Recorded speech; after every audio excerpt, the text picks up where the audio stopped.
elas kord maleva pruut, kes kaaslast otsis uut, sest abikaasa oli tal nõrk, sama tundlik kui võrkpallivõrk. Mu eks oli uskumatult sobe kõrk. 3 tugevat meest astusid ette, ei kandnud nad kuldseid kette. Tööst higine polnud neil pale, nad olid Olev, Sulev ja Malev. Mehed valmis olid pruudi südame võitma, temaga kaugele maale sõitma. Olev, Sulev ja Malev moodustasid rivi, et näha, kes doosikannust rančosse suudaks visata kivi.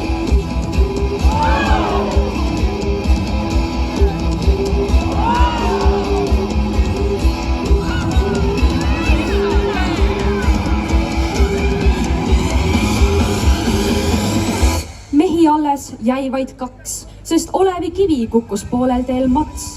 Nüüd meestel tuli kraavi kaevata ilma suure vaevata.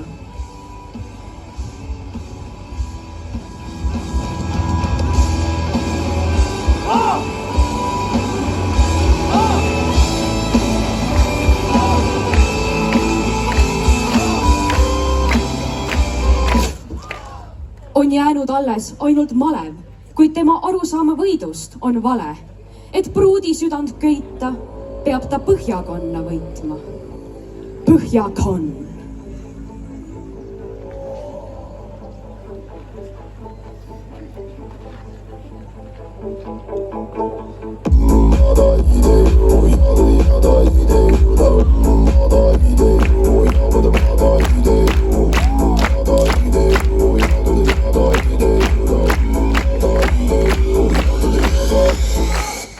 Kuid Malev järsku taipas ja oma käitumist ta laitas.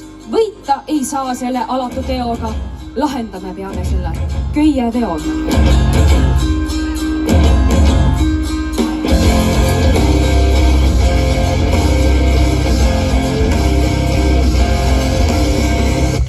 Lõpuks on põhjakonna alistatud, teiste vendade õnn välistatud.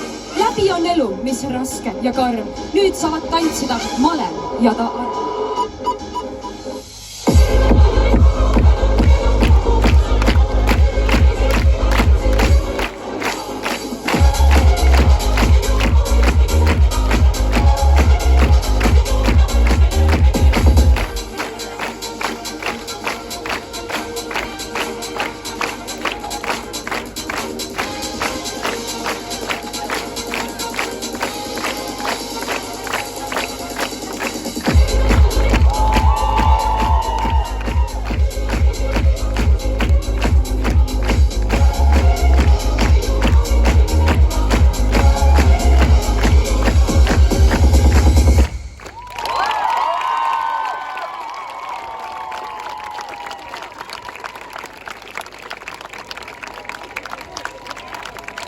Jürgen Kalema.